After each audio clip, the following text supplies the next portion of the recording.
ክልሎች የምንጠይቃቸውንና ሌሎቹ ክልሎች ሙሉ በሙሉ ምላሽ በመስጠታቸው ያን መሰረት አድርገን እያዘጋጀን ያለብንን ምርጫ ሂደት ተከትለን የጠየቅነው እስካሁን ግን ከትግራይ ክልል የተሰጠን ምላሽ የለም።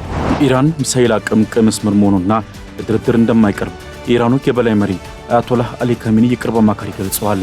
ኢራን የመከላከያ ምክር ቤት ኃላፊና አያቶላህ አሊ ካሚኒ ከፍተኛ አማካሪ ሆኑት አሊ ሻክማኒ እስላማዊ አብዮት 47ኛ ዓመት በዓል ምክንያት በማድረግ በተካሄደ ሰልፍ ላይ ተገኝተው እንደተናገሩት ኢራን ሚሳኤል አቅም በፍጹም ለድርድር አይቀርብም ብለዋል።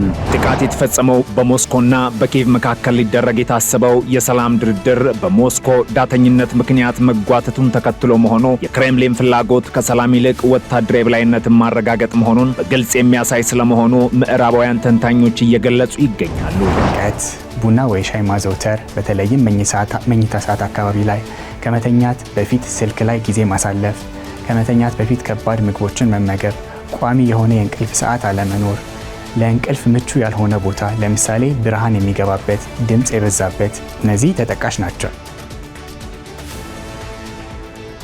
ሰላም ጤና ይስጥልን ውድ ተመልካቾቻችን፣ ሀገሬ ዜና ጀምሯል። የተለያዩ የሀገር ውስጥና ዓለም አቀፍ መረጃዎችን ይዘን ቀርበናል። ከመላይ ስቱዲዮ ባልደረባዎቼ ጋር አብሬያችሁ ቆይታ የማደርገው እኔ ዳግም ተገኝ ነኝ። በመጀመሪያም አበይት መረጃዎችን አስቀደምን። የኢትዮጵያ ብሔራዊ ምርጫ ቦርድ የመራጮች ምዝገባ የሚጀመርበትን ቀን ማራዘሙን አስታውቋል። ቦርዱ አስቀድሞ ባወጣው የጊዜ ሰሌዳ መሰረት ከየካቲት 7 ቀን 2018 ዓ.ም ጀምሮ እስከ መጋቢት 7 ቀን 2018 ዓ.ም ድረስ ምዝገባውን ለማካሄድ ቀነ ቀጠሮ ይዞ የነበረ ቢሆንም በተለያዩ ምክንያቶች ምዝገባው የሚጀመርበትን ቀን ወደ የካቲት 28 ማዘዋወሩን ነው ያስታወቀው። ቦርዱ በትግራይ ክልል ምርጫ ማካሄድ የሚቻልበትን ሁኔታ አስመልክቶ ለክልሉ ጊዜ አስተዳደር ያቀረበው ጥያቄ መልስ አለማግኘቱም ተነግሯል። ምረት ደግፍ የኢትዮጵያ ብሔራዊ ምርጫ ቦርድ ከሁለት ቀናት በኋላ ሊጀምር የነበረውን የመራጮች ምዝገባ ቀን ማራዘሙን አስታውቋል። ቦርዱ አስቀድሞ ባወጣው የጊዜ ሰሌዳ መሰረት ከየካቲት 7 እስከ መጋቢት 7 ቀን 2018 ዓ.ም ድረስ ምዝገባውን ለማካሄድ አቅዶ የነበረ ቢሆንም በተለያዩ ምክንያቶች ምዝገባው የሚጀመርበትን ቀን ወደ የካቲት 28 ማዘዋወሩን ገልጿል። ከምዝገባው በፊት መጠናቀቅ የነበረባቸው ስራዎች ሙሉ በሙሉ አለመጠናቀቃቸውን እንደ ቀዳሚ ምክንያት የገለጹት የቦርዱ ዋና ሰብሳቢ ሜላት ወርቅ ኃይሉ የፖለቲካ ፓርቲዎች ጥያቄንም ከግምት ውስጥ በማስገባት የተወሰነ መሆኑን አንስተዋል። የመራጮች ምዝገባ እንደምታውቁት በምርጫ ጊዜ ሰሌዳው መሰረት ከየካቲት 7 ቀን ጀምሮ እስከ መጋቢት 7 ድረስ እንደሚካሄድ ፕሮግራም አውጥተን ነበር። ነገር ግን በዚህ ፕሮግራም መሰረት የታቀዱትን ስራዎች አከናውኖ ለመጨረስ ባለመቻሉ የመራጮችን ምዝገባ እንደገና ለተወሰኑ ቀናት ፑሽ በማድረግ በመጨመር የመራጮች ምዝገባ የካቲት 28 እንዲጀመር ቦርዱ ወስኗል። የኢትዮጵያ ብሔራዊ ምርጫ ቦርድ ይህን ስራ በሚያከናውንበት ጊዜ ብዙ ባለድርሻ አካላቶች አሉ። ከብዙ ተቋማት ጋራ አብሮ የሚሰራ በመሆኑ በተለያየ ምክንያት ስራዎች በታሰበው መንገድ ባለመሄዳቸው ለዚህ የመራጮች ምዝገባ ተጨማሪ ቀን እንዲጨመር አስገድዶናል።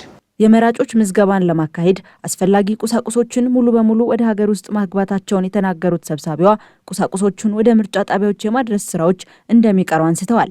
ምርጫውን በትግራይ ክልልም ለማካሄድ የሚያስችሉ ሁኔታዎችን አስመልክቶ ቦርዱ የክልሉ ጊዜያዊ አስተዳደርን በደብዳቤ መጠየቁን ያስታወሱት ሰብሳቢዋ ከአስተዳደሩ ምንም አይነት ምላሽ አለመገኘቱን ተናግረዋል።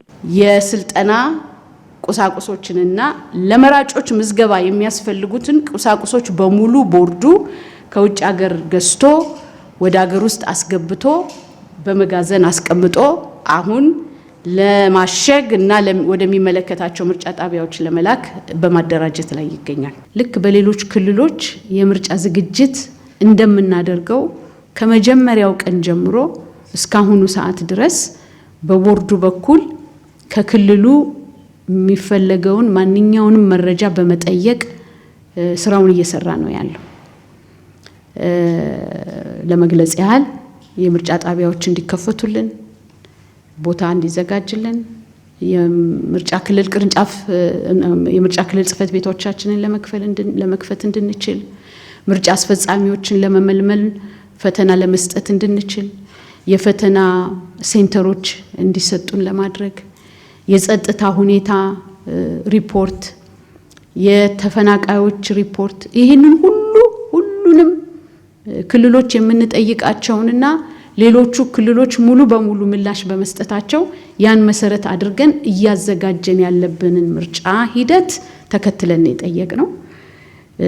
እስካሁን ግን ከትግራይ ክልል የተሰጠን ምላሽ የለም። ከጸጥታ መደፍረስ ጋር በተያያዘ በተለያዩ ቦታዎች የሚገኙ ተፈናቃዮች በምርጫው መሳተፍ እንዲችሉ ሁኔታዎችን እያመቻቸ ስለመሆኑም ቦርዱ አስታውቋል። እናቶች ለወሊድ አገልግሎት የሚሄዱባቸው የሕክምና ተቋማት ባሏቸው ባለሙያዎች ላይ የሚስተዋሉ የእውቀትና የስነ ምግባር ችግሮች ለፌስቱላ አጋላጭ መሆናቸው ተነግሯል። 38 በመቶ የሚደርሱ እናቶች አሁንም ከሕክምና ተቋማት ውጪ እንደሚወልዱም ተሰምተዋል። ደምሶች ፈራው ተጨማሪውን አዘጋጅቶታል። የፊስቱላ የጤና እክል ከሚከሰትባቸው ምክንያቶች መካከል ከፍተኛውን ድርሻ የሚይዘው ከወሊድ ጋር በተያያዘ የሚፈጠር እንደሆነ የጤና ሚኒስቴር መረጃ ያስረዳል። እናቶች ለወሊድ አገልግሎት የሚሄዱባቸው የሕክምና ተቋማት ባሏቸው ባለሙያዎች ላይ የሚስተዋሉ የእውቀትና የሥነ ምግባር ችግሮች ለፊስቱላ አጋላጭ መሆናቸው ተነግሯል። በጤና ተቋማት ውስጥ በቂ የሚባሉ የሕክምና ግብዓቶች አለመገኘት እንዲሁም የመሰረተ ልማት ችግሮች በወሊድ ወቅት ለሚከሰት ፌስቱላና የእናቶች ሞት ድርሻ እንዳላቸው ተነግሯል። ግዴለሽ ቸልተኛ የሚለውን ወርድ እዚህ ጋር መጠቀም አልፈልግም። እሱም አይደለም እውነተኛው ምክንያቱም አሁን ላይ የሚከሰት እኛ የምንለው ኢያትሮጀኒክ ፊስቱላ ወይንም ደግሞ በጤና ተቋማት ውስጥ በሚደረግ አገልግሎት አሰጣጥ ሂደት ውስጥ ሊከሰት የሚችል የሽንት መፍሰስ ችግር ነው። ያ እንግዲህ ሊሆን የሚችለው ምንድነው? ቀዶ ጥገና ሲሰራ ሊሆን ይችላል። ወይንም ደግሞ በተለያየ መልክና ሁኔታ በማህፀን በኩልም የማዋለድ አገልግሎት ሲሰጥ ይሄ የማዋለድ አገልግሎት የሚሰጡ ባለሙያዎች በሚያደርጉት ርብርብ ከግዴለሽነት ሳይሆን ከአቅም በላይ በሆነ ብንለው መልካም ነው። ከዛ ባለፈ ባለማወቅ ሊሆን ይችላል። ከዛ ባለፈ መልክና ሁኔታ ደግሞ ነገሮች ባልተመቻቹበት ሁኔታ ውስጥም መስራት ይህንን ችግር ሊያስከትል ይችላል። ለዘርፉ ባለሙያዎች የሚሰጡ ትምህርትና ስልጠናዎችን ጥራት ማሻሻል፣ በስራው ላይ ላሉ ባለሙያዎች ተከታታይነት ያለው ስልጠና እንዲያገኙ ማድረግና የሕክምና ተቋማትን የአገልግሎት ጥራት ማሻሻል ሰፊ ትኩረት ሊሰጠው እንደሚገባም ተገልጿል። በሀገር አቀፍ ደረጃ ከእናቶች ሕክምና ጋር በተያያዘ በመሰረተ ልማት በሕክምና ግብዓት ውስንነትና ከሕክምና ባለሙያዎች ጋር በተያያዘ የሚከሰት ሞትና የፊስቱላ ተጋላጭነት ዙሪያ በቂ የሚባል በጥናት የተደገፈ መረጃ እንደሌለም ተነግሯል። የጤና ስርዓታችን መሻሻል አለበት። ሁኔታዎችን ሪፈራል ሲስተማችን መሻሻል አለበት። ሴቶች ሪፈር ተደርገው ጤና ተቋማት ከደረሱ በኋላ የምንሰጠው ኬር ተደራሽነቱ በጥራትም በፍጥነትም መሆን መቻል አለበት። ለዚህ ደግሞ ተቋማት ራሳቸውን ማዘጋጀት አለባቸው። ከዛ ባለፈ መልክና ሁኔታ ደግሞ ካለማወቅ ከቸልተኝነት ሳይሆን ካለማወቅ ከስህተት ሊከሰት የሚችለውን ደግሞ ለማስቀረት በሕክምና ትምህርት ቤቶች ውስጥ ያለውን ሁኔታ ማሻሻል አለብን። ከዛ ባለፈ ሁኔታና መልክ ደግሞ ተመርቀው አገልግሎት እየሰጡ ባለሙያዎችም ተከታታይነት ያለው ስልጠና እና ግንዛቤ እንዲያገኙ ማስቻል መቻል አለብን በማለት እንዳልኩት በተቀናጀ መልክና ሁኔታ ይህንን ለመከላከል መጀመሪያ ግን ማወቅ መረዳትና ማጥናት ስላለብን አሁን ላይ ያለነው ጥናት በማድረግ ላይ ነው። ከዚህ ቀደም ከወሊድ ጋር በተያያዘ የሚፈጠር የእናቶች ሞት ከፍተኛ ሊባል በሚችል ደረጃ መቀነሱን የሚገልጹት ደግሞ በጤና ሚኒስቴር ብሔራዊ የእናቶች የጤና ፕሮግራም አስተባባሪ ዘምዘም መሐመድ ናቸው። ይሁን እንጂ አሁንም ከጤና ተቋማት ውጪ የሚወልዱ እናቶች በመኖራቸውና በጤና ተቋማት ውስጥ ካለው የመሰረተ ልማትና የመረጃ አያያዝ ችግር ጋር በተያያዘ ለፊስቱላና ለሞት የሚዳረጉ እናቶች መኖራቸውን ጠቁሟል። ያለ መከላከል የሰለጠነ የሰው ኃይል ጥራት ያለው አገልግሎት እንዲሰጥ የማህበረሰብ ግንዛቤ ማጠናከር፣ ግብአት ማሟላት፣ መረጃዎችን በደንብ ይዞ መረጃዎችን መተንተን እንደ ጤና ሚኒስቴር ያስቀመጠናቸው ስትራቴጂ ትልቁ ነገር የእናቶች ማቆያ ቤት ነው። ስለዚህ እናቶች መውለጃ ጊዜያቸው ሲደርስ የእናቶች ማቆያ ቤት ውስጥ እንዲቆዩ፣ መውለጃቸው ሲደርስ በቅርብ ባለው እዛው ባለው የጤና ጣቢያ ካልቻለ ጤና ጣቢያ ወደ ሆስፒታል ሪፈር የሚደረግበት እንደ ሀገር በጣም ትልቅ ኢንቨስትመንቶች አሉ። በሀገር አቀፍ ደረጃ ከ61 በመቶ በላይ እናቶች በጤና ተቋማት ውስጥ እንደሚወልዱ እየተገለጸ ሲሆን ነገር ግን የተቀሩትንም እናቶች ወደ ጤና ተቋማት ማምጣትና የህመምና የሞት ተጋላጭነታቸውን መቀነስ እንደሚገባም አሳስበዋል። ኢራንና አሜሪካ በድርድርና ወታደራዊ ፍጥጫ ውስጥ ባሉበት በአሁኑ ወቅት የቴህራን ሚሳኤል አቅም ቀይ መስመር መሆኑንና ለድርድር እንደማይቀርብ የአያቶላህ አሊ ኻሜኒ ከፍተኛ አማካሪ ገልጸዋል። ይህ በእንዲህ እንዳለ የአሜሪካ መከላከያ ሚኒስቴር ፔንታጎን ከኢራን ጋር በተያያዘ ለሚከሰት ማንኛውም ወታደራዊ እርምጃ በሚል ሁለተኛውን ግዙፍ የአውሮፕላን ተሸካሚ መርከብ ወደ መካከለኛው ምስራቅ ለመላክ እየተዘጋጀ መሆኑ ተዘግበዋል። ሙሴ ከበደ ዝርዝር አለው። የኢራን ሚሳኤል አቅም ቀይ መስመር መሆኑና ለድርድር እንደማይቀርብ የኢራኑ የበላይ መሪ አያቶላህ አሊ ካሚኒ የቅርብ አማካሪ ገልጸዋል።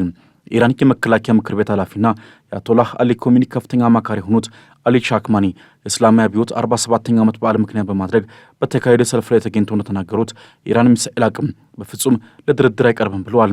በኢራንና በአሜሪካ መካከል ያለው ውጥረት በከረረበትና ሁለቱ ሀገራት ግጭትን ለማስወገድ አዲስ የድርድር ዙር ለማድረግ በሚዘጋጁበት በዚህ ወቅትም አሊ ሻክማኒ በሰጡት ቃለ መጠይቅ ኔታንያሁ ወደ አሜሪካ ማቅናታቸውን በመንቀፍ ጠቅላይ ሚኒስትሩ ዓላማቸው ውጥረትን መፍጠር ነው ሲሉ ወቅሰዋል።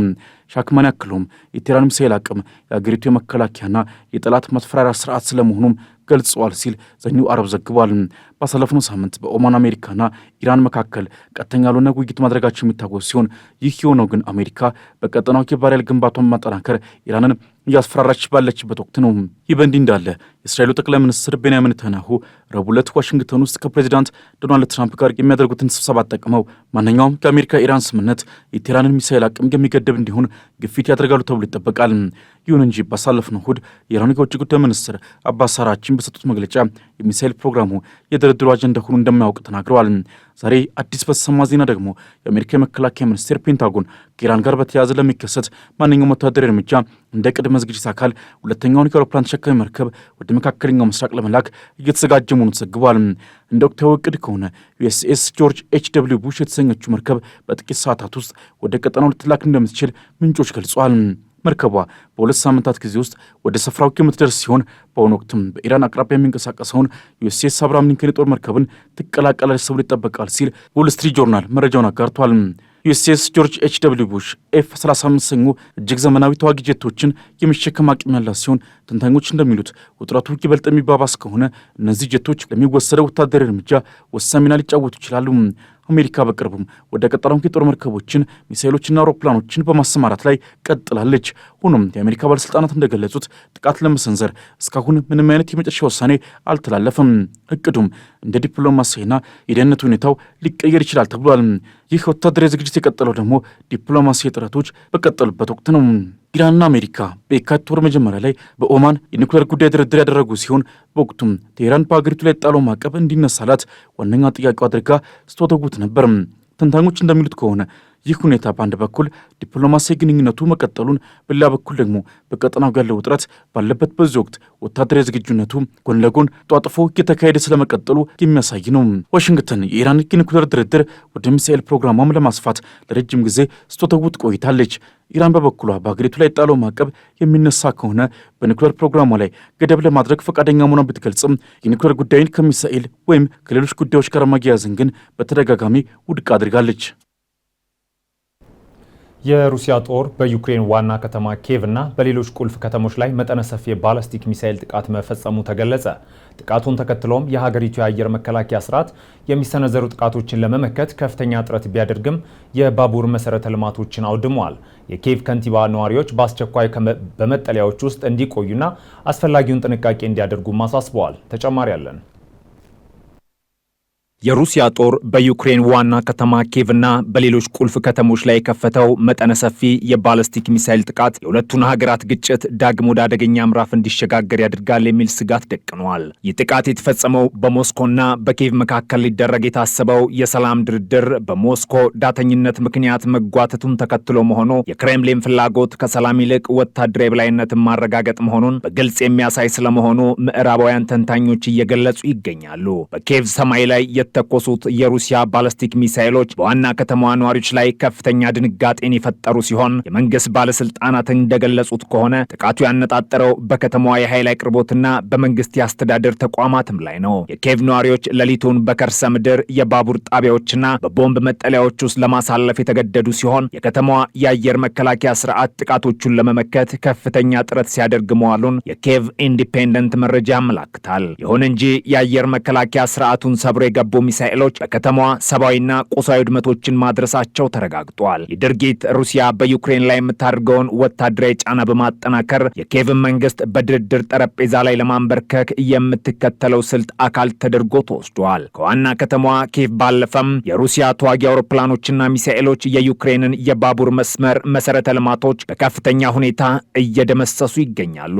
ሩሲያ የዩክሬንን የባቡር ትራንስፖርት ስርዓት ላይ የምታደርሰው ጥቃት ስልታዊ መሆኑን ተንታኞች ይገልጻሉ። የባቡር መስመሮች የዩክሬን ጦር ወታደራዊ ቁሳቁሶችን፣ የምግብ አቅርቦቶችና የሰው ኃይልን ወደ ግንባር ለማንቀሳቀስ የምትጠቀምበት የሎጂስቲክስ የጀርባ አጥንት በመሆኑ ይህን መስመር ማጥቃት የዩክሬንን የመከላከል አቅም ሽባ ለማድረግ ያለመ ነው። በጥቃቱ ምክንያት በርካታ ባቡሮች ከጥቅም ውጭ የሆኑ ሲሆን በምስራቃዊና ደቡባዊ ዩክሬን የሚገኙ የባቡር ጣቢያዎችና ድልድዮች በከፍተኛ ሁኔታ መጎዳታቸውም ተሰምተዋል። ይህ ደግሞ በጦርነቱ ግንባር ላይ ላሉት ወታደሮች ብቻ ሳይሆን ከአካባቢያቸው ለመሸሽ ለሚፈልጉ ሲቪሎችም ትልቅ ፈተና እንደሆነባቸው ዘገባው አክሏል። ሞስኮ በዩክሬን ላይ የምታደርሰውን ጥቃት እያባባሰች ባለችበት በዚህ ወቅት በዲፕሎማሲው መስመር የምታሳየው መዘግየትና ግትርነት የዓለም አቀፉ ማህበረሰብ ስጋት ከፍ አድርጎታል። የሰላም ድርድር እንዲጀመር የሚደረጉ ጥረቶች ሁሉ በሩሲያ በኩል በሚቀርቡ ቅድመ ሁኔታዎች ምክንያት መሰናከል እየገጠማቸው እንደሚገኝም ተመላክቷል። የዩክሬን ባለስልጣናት እንደሚሉት ከሆነ ሩሲያ ድርድሩን የምታጓትተው በጦር ሜዳ ተጨማሪ ድሎችን ለመቀዳጀት ጊዜ ለመግዛት ነው። ሚሳኤሎች በከተሞች ላይ እየዘነቡ ባለበት ሁኔታ ስለ ሰላም መነጋገር የማይቻል መሆኑን ኪየቭ ብታሳስብም ክሬምሊን ግን ወታደራዊ እርምጃዋን የመቀነስ ምልክት አላሳየችም። ይህ የዲፕሎማሲ መዘጋት ጦርነቱ ረዥም ጊዜ ሊወስድ እንደሚችልና የሰብአዊ ቀውሱም ይበልጥ እንደሚከፋ አመላካች ሆኗል። በሩሲያ የውስጥ ጉዳይ በኩል ደግሞ የጦርነቱ ጫና እየታየ መሆኑን የሚጠቁሙ መረጃዎች እየወጡም ነው። በታምቦቭ አካባቢ የሚከናወነው አዲስ የግዳጅ ውትድርና ምልመላ በነዋሪዎች ዘንድ ከፍተኛ ቅሬታና ስጋትን ፈጥሯል ሲል ጀሩሳሌም ፖስት ዘግቧል። ዘገባው አክሎም ሩሲያ በዩክሬን ግንባር እያጣች ያለችውን የሰው ኃይል ለመተካት የምታደርገው ጥረት በገጠራማ የሩሲያ ክፍሎች ላይ ከፍተኛ ማህበራዊ ጫና እያሳደረ ይገኛልን ብለዋል። ወጣቶችን በግዳጅ ወደ ጦርነት የመላኩ ሂደት ቤተሰቦችን እያስመረረን ያለው ጀሩሳሌም ፖስት ይህም በረዥም ጊዜ በሀገሪቱ ውስጥ ለሚፈጠር የፖለቲካ አለመረጋጋት መንስኤ ሊሆን እንደሚችል ይገመታልን ብሏል።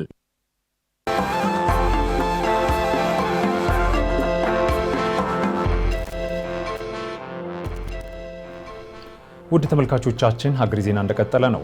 አጫጭር ወዳልናቸው መረጃዎች አለፍን። 48ኛው የአፍሪካ ህብረት የሥራ አስፈጻሚ ምክር ቤት መደበኛ ስብሰባ ተጠናቀቀ። ስብሰባው ዘላቂ የውሃ አቅርቦትና ደህንነቱ የተጠበቀ የንጽህና አጠባበቅ ስርዓቶችን ማረጋገጥ ለአጀንዳ 2063 ግቦች ስኬታማነት በሚል መሪ ሐሳብ ከትናንት ጀምሮ በህብረቱ መቀመጫ አዲስ አበባ ሲካሄድ ቆይቷል። የአፍሪካ ሀገራት የውጭ ጉዳይ ሚኒስትሮች፣ ዲፕሎማቶችና የህብረቱ ተቋማት አመራሮች በስብሰባውም ተሳትፈዋል። የሥራ አስፈጻሚ ምክር ቤቱ የካቲት 7 እና 8 ቀን 2018 ዓ.ም ለሚካሄደው 39ኛው የአፍሪካ ህብረት የመሪዎች ጉባኤ የሚቀርቡ አጀንዳዎችንም አጽድቋል። የአፍሪካ ህብረት የሥራ አስፈጻሚ ምክር ቤት የወቅቱ ሊቀመንበር አንጎላ ኃላፊነቷን ለብሩንዲ ያስረክባለች። የአንጎላ የውጭ ጉዳይ ሚኒስተርና ተሰናባቹ የምክር ቤቱ ሊቀመንበር አምባሳደር ቴቲ አንቶኒዮ የምክር ቤቱ ስብሰባ በተለያዩ አህጉራዊ አጀንዳዎች ላይ በመምከር በስኬት መጠናቀቁን አመልክተዋል።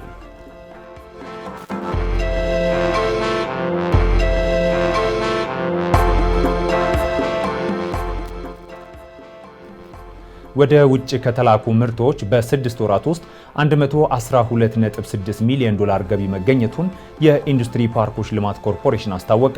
ባለፉት 6 ወራት ለ35000 ዜጎች የስራ ዕድል መፍጠሩን የገለጹት የኮርፖሬሽኑ የኮሚኒኬሽን ዳይሬክተር ጳውሎስ በለጠ በአሁኑ ወቅት በኮርፖሬሽኑ የስራ ዕድል የተፈጠረላቸው ዜጎች ከ85000 መሻገሩን ተናግረዋል።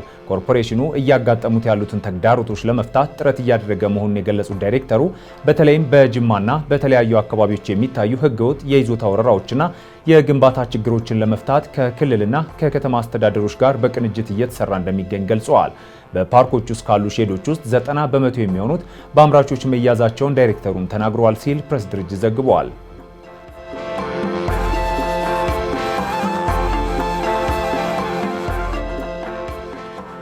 አቢሲኒያ ባንክ ላለፉት 5 ወራት ሲያካሄድ የቆየውን ያልታሰበ ሲሳይ የተሰኘ የሽልማት መርሃ ግብር አጠናቋል።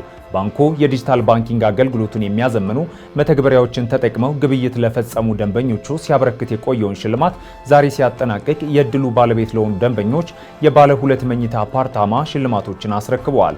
ይህ ከሚያዝያ 28 ቀን 2017 ዓ.ም ጀምሮ ለተከታታይ 5 ወራት ሲካሄድ የቆየው የሽልማት መርሃ ግብር ደንበኞች የባንኩን የዲጂታል የክፍያ አማራጮች እንዲጠቀሙ ለማበረታታት ታስቦ የተዘጋጀ መሆኑ ተገልጿል። በዚህ መርሃ ግብር 162,000 ገደማ ሰዎች የተሳተፉበት 1.1 ትሪሊየን ብር ገቢና ወጪ የተደረገበትና 10 ሚሊዮን የገንዘብ ዝውውር የተፈጸመበት እንዲሁም 3 ሚሊዮን የዕጣ ቁጥሮችን ያሳተፈ እንደነበር ባንኩ አስታውቋል።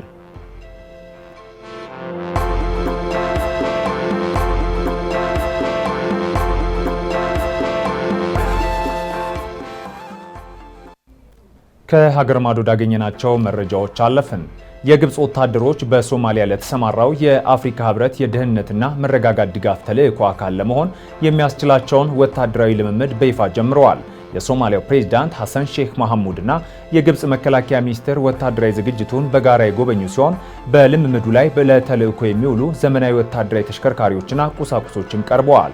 ይህ የግብጽ ወታደራዊ ተሳትፎ የመጣው እስራኤል ለሶማሊላንድ እውቅና መስጠቷን ተከትሎ የቀይ ባህር ቀውስ እንዲሁም የሱዳን ግጭት ቀጠናዊ ትኩረት በሳቡበት ወቅት ነው። የግብጽ ወደ ሶማሊያ መግባት በምስራቅ አፍሪካ ጂኦፖለቲካ ላይ የራሱ ተጽዕኖ ያሳድራል ተብሎ እንደሚጠበቅ አፍሪካ ኒውስም ዘግቧል።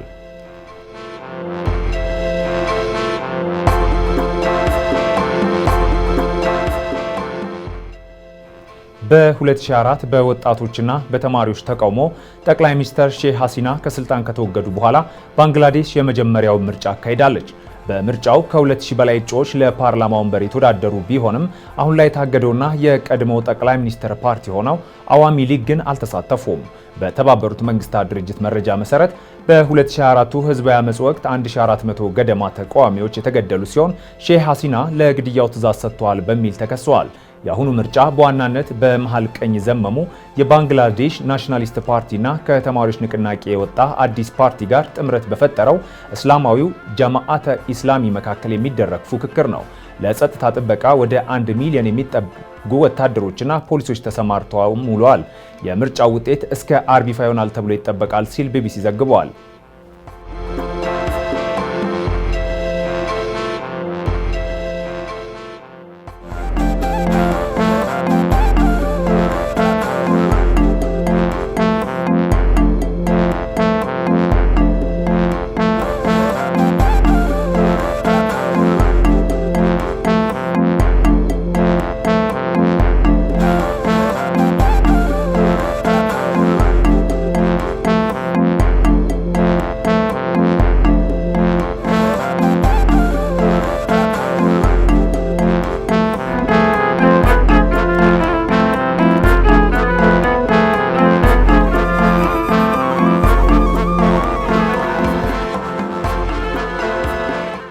በቂ እንቅልፍ አለማግኘት በስራና ማህበራዊ እንቅስቃሴዎች ላይ ጉዳት እንዳለው ይነገራል።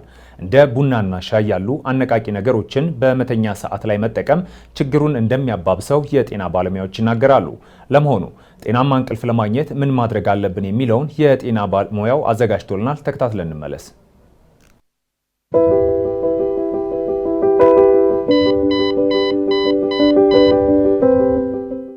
ሰላም። መኝታ ላይ ከወጣችሁ በኋላ እንቅልፍ አልመጣ ብሏችሁ የምትቸገሩ ከሆነ ቤታችሁ ውስጥ ማድረግ የምትችሏቸውን ነገሮች እነግራችኋለሁ። ዶክተር ቢኒያም ነኝ፣ አብራችሁን ቆዩ። በቂ እንቅልፍ አለማግኘት ለጭንቀት እንዲሁም ለድብርት ከማጋለጡ ባሻገር ውጤታማነታችን ላይ ትልቅ ተጽዕኖ ይኖረዋል። እንቅልፍን ከሚከለክሉ ነገሮች ውስጥ የሚከተሉት ዋነኞቹ ናቸው። ጭንቀት፣ ቡና ወይ ሻይ ማዘውተር፣ በተለይም መኝታ ሰዓት አካባቢ ላይ፣ ከመተኛት በፊት ስልክ ላይ ጊዜ ማሳለፍ፣ ከመተኛት በፊት ከባድ ምግቦችን መመገብ፣ ቋሚ የሆነ የእንቅልፍ ሰዓት አለመኖር፣ ለእንቅልፍ ምቹ ያልሆነ ቦታ ለምሳሌ ብርሃን የሚገባበት፣ ድምፅ የበዛበት፣ እነዚህ ተጠቃሽ ናቸው። በቤት ውስጥ ማድረግ የምትችሏቸው ነገሮች እንዲሁም መፍትሄዎች ልንገራችሁ። አንደኛ፣ ቋሚ የሆነ የእንቅልፍ ሰዓት መመደብ። ሁለተኛ፣ ከመተኛቱ 30 ደቂቃ ወይንም 1 ሰዓት ቀደም ብለው የእጅ ስልኮትን አለመጠቀም። ከዚህ ይልቅ መጽሐፍትን ማንበብ ወይንም ለስለስ ያሉ ሙዚቃዎችን ማዳመጥ። በመኝታ ሰዓትና በራት ሰዓት መካከል ቢያንስ የ2 ሰዓት ልዩነት እንዲኖር ማድረግ። መኝታ ቤቱን ለእንቅልፍ ምቹ ማድረግ፣ ለምሳሌ ሙሉ ለሙሉ ጨለማ እንዲሆን እንዲሁም ድምፅ እንዳይገባበት ማድረግ። ከዚህ በተጨማሪ ወተት የእንቅልፍ ችግር ላለባቸው ሰዎች ጥሩ መፍትሄ ነው። ከላይ የተነጋገርናቸውን እያደረጉ ለውጥ ካላገኙ ራሱን የቻለ ሕክምና ስላለው ወደ ሕክምና ተቋም መሄድ ይኖርቦታል። ሰላም።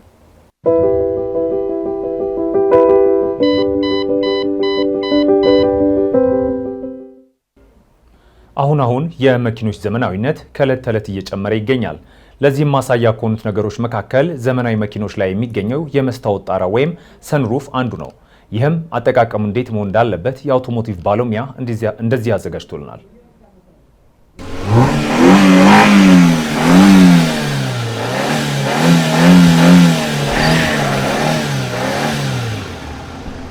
ሰላም እንደምናላችሁ ውድ ተመልካቾቻችን፣ በዝግጅታችን አሁን ከአነስተኛ መኪኖች ጀምሮ እስከ ቅንጡ መኪኖች ላይ የሚገኘውና ወሳኝ የሆነውን ነገር እናያለን። ይህም ሰንሩፍ ወይ ደግሞ መኪኖች ላይ የሚገኘው የመስታወት ጣራ አጠቃቀም በደንብ እንመለከታለን። ከመረጃዎቹ ጋር አብራችሁ የምቆየው የአውቶሞቲቭ ባለሙያ አዶንያ አብርሃኔ። መልካም ቆይታ። የመኪና የመስታወት ጣሪያ በጣም ተወዳጅ የሆነና ዘመናዊ መኪኖች ላይ የሚገኝ ነው። በከተማ ውስጥ ይሁን ከከተማ ውጪ ስንፈልግ በመስታወት ወይም ሙሉ ለሙሉ ከፍተን መጠቀም ያስችለናል። ነገር ግን በትክክል ካልተጠቀምንበት ሲበላሽ ከፍተኛ ወጪ ሊያስወጣን ይችላል። ስለዚህ ዛሬ የምናየው የሰንሩፍ ወይም የመስታወት ጣሪያ እንዳይበላሽ እንዴት መከላከል እንደምንችል ነው። መጀመሪያ ግን የቴክኖሎጂ እንዴት እንደሚሰራ እንመልከት። ይህ ቴክኖሎጂ የሚሰራው በአነስተኛ የኤሌክትሪክ ሞተሮች በመታገዝ ነው። ይህም ራሱን የቻለ ሀዲድ አለው። ይህ በጎሚኒ የተሸፈነ ነው፣ ከአንዳንድ ነገሮች ለመከላከል ማለት ነው። ይህ ሰንሩፍ ወደ ላይ የሚከፈት የሚባል አለ፣ የሚንሸራተት የሚባል አለ፣ ፓኖራሚክ እንዲሁም ደግሞ ሙንሩፍ የሚባሉ የተለያዩ የሰንሩፍ አይነቶች አሉ። ነገር ግን ሁሉም አሰራራቸው ተመሳሳይ ነው። እነዚህ ላይ የመኪና ባለቤቶች የሚሰሯቸው ከፍተኛ ወጪ የሚያስወጡ አንዳንድ ስህተቶች አሉ። የመጀመሪያው የመኪናው የመስታወቱ ጣሪያ ቆሽሾ ባለበት ሁኔታ የመስታወቱን ጣራ ለመክፈት መሞከር በጊዜ ሂደት የመስታወቱን ጣራ ላይ የሚገኘውን ጎሚኒ እንዲበላ ያደርጋል። ከዚህ በተጨማሪ ደግሞ ከዛፍ ስር ከቆመን በኋላ የመስታወቱን ጣሪያ ከመክፈታችን በፊት ከዛፉ የወደቁ ቅጠላቅጠሎች ወይ ሌሎች ነገሮች ሀዲዱን እንዳልሸፈኑት ማረጋገጥ ይኖርብናል። ሌላኛው ደግሞ በአንድ ጊዜ 2 ትዕዛዝ መስጠት ነው። ይህን ስንል የመኪናው ሰንሩፍ እንዲከፍት አዘነው ወዲያውኑ ደግሞ ትዕዛዙን ሳይጨርስ ሌላ ትዕዛዝ ማለትም እንዲዘጋ በተደጋጋሚ የምናዘው ከሆነ በሚከፍትበትና የሚዘጋው የኤሌክትሪክ ሞተሩ ላይ ያለ ጊዜው እንዲበላሽ ሊያደርግብን ይችላል። ከዚህ በተጨማሪ የመኪናውን ጣሪያ በከፍተኛ ፍጥነት ይሁን ወይ ደግሞ አነስተኛ ዝናብ ባለበት ሁኔታ መስታወቱን ጣራ ክፍት አድርገን ምናሽከረክር ከሆነ ጉዳት ሊያስከትልብን ይችላል። በተለይ በሳይዛቸው ትልልቅ መስታወት ጣሪያ የተገጠመላቸው ፉል ሳይዝ ኤስዩቪ የምንላቸው ሀዲዳቸው ረዘም ያለ ስለሆነ በቀላሉ የተለያዩ ነገሮች ለመደፈን ቅርብ ስለሆነ ከፍተኛ ጥንቃቄ ያስፈልጋቸዋል። መኪና በምንገዛበት ጊዜም የትኛው የመስታወት ጣሪያ ለእናንተ ተስማሚ እንደሆነ እንዲሁም ከእናንተ የኑሮ ዘይቤ ጋር የሚሄድ እንደሆነ ማወቅ ይኖርባቸዋል። ብዙ ጊዜ ከከተማ ውጪ አቧራማ ወይ ሌሎች ነገሮች ጠጠሮች የበዛበት ቦታ የምናሽከረክር ከሆነ ግን በተቻለ መጠን የመስታወት ጣሪያ የሌላቸው ተሽከርካሪዎች ብንጠቀም የተሻለ ነው። ለዛሬ ይዤላችሁ የቀረቡት መረጃ ይሄን ይመስል ነበር። በቀጣይ ሌሎች ከመኪና ጋር በተገናኙ መረጃዎች እስከምንገናኝ ድረስ መልካም ሁሉ ተመኘው።